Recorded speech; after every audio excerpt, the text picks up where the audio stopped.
Hello, this is Tony with Phillips Fishworks, and I wanted to give you a little update on this 20-gallon high natural aquarium build. I've had a few other videos of it in the series. It was a complete build and a little 2-week update. We've had a few issues, so it is an experimental tank. I wanted to use these large limestone rocks, the two big boulders there, kind of left and right. They are a local limestone, and I had suspicions that it may or may not work out, but the experiment was to see how high or how much it affected the hardness of the water. So obviously you're putting limestone into fresh water, it's going to dissolve some, it's going to raise the alkalinity and the hardness of the water. Fully expected that. What I didn't expect is how much. I've used a lot of crushed coral and seashells and things like that to help buffer the alkalinity in my water.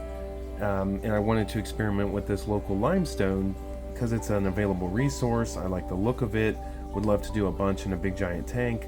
This was kind of an experiment to see what would happen.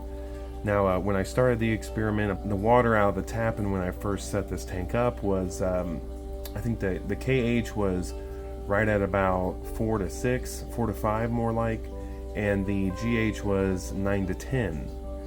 Now, about 30 days later, that GH has gone up to about 15. The KH is now sitting around 10 or 11, which is a huge jump, much faster than I've seen with any kind of crushed coral or seashells or things like that. Now, granted, these are huge boulders. They're very large chunks of limestone for a very small amount of water. So I think if you just had a little bit of that limestone, it might be a totally different story. But what's happening in there, the fish seem to be doing fine. The shrimp population's gone. I see maybe 2 or 3 shrimp total, and I knew there were around 30 or 40 is what we started with, but the fish seem fine. The plants have taken a beating too. So what you're seeing on the left here, that was some I added, but the parrot's feather that were here, I trimmed them in a video. Well, they've just totally gone to crap. So they did not have any new regrowth. The pieces I moved around have completely melted. A lot of the other plants have melted, where some of them, like the wisteria and the water sprite and the baby tears, that seems to be growing. Does not look amazing in my opinion by any means, and there's lots of problems even with the new growth. So there are lots of roots coming down, but I'm just not impressed with how the plants have done. And I'm leaning toward the direction of it's from this very, very hard water.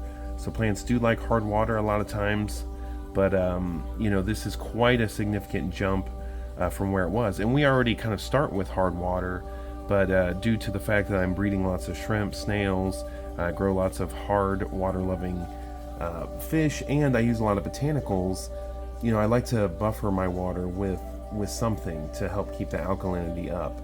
That's not going to be the case for a lot of, for many people. If you're keeping a fish that like lower pH or softer water, you're not going to need to worry about buffering your alkalinity in many situations.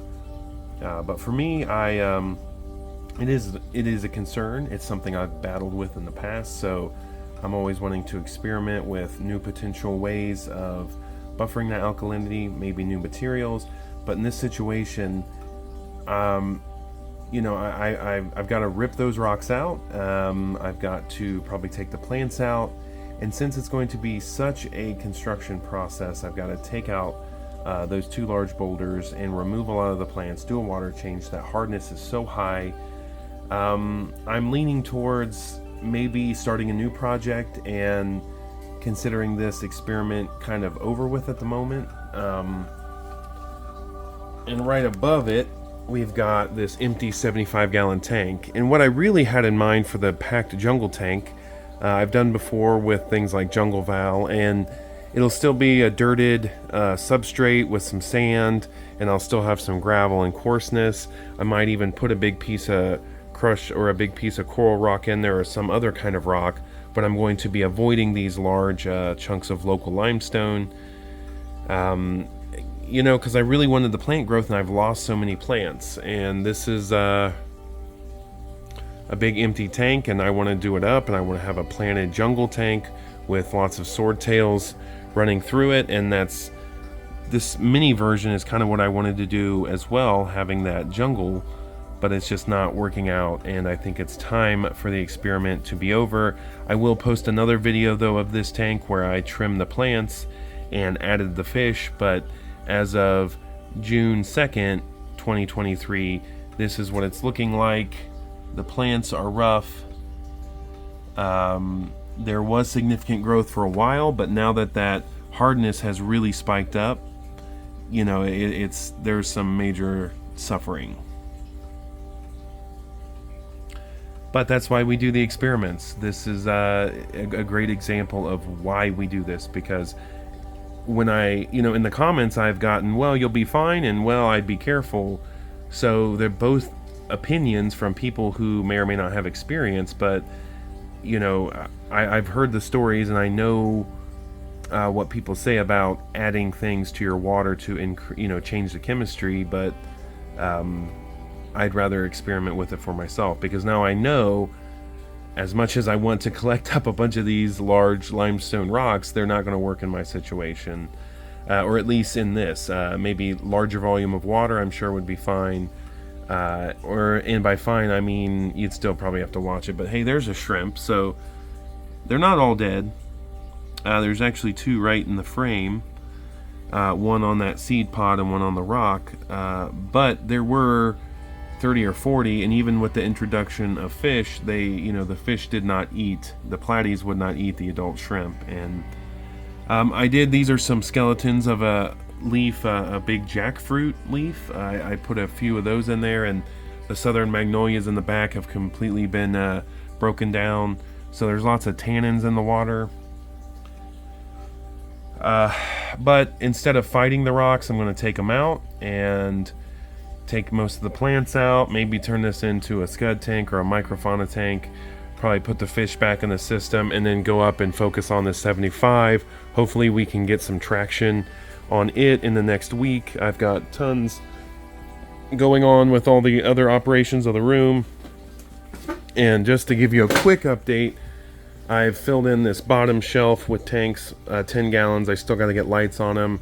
This 55's been there a while. Those are the three 20 highs that were in place of that 75, and there's some tins up there, and those are 20 long. So this rack's coming together. Just got to get some lights on it, and this whole half of the room's got a lot of work to do, but that's where we are, June 2nd, 2023. Wake up, today's gonna be a good day. Wake up, today's gonna be a good day. Wake up.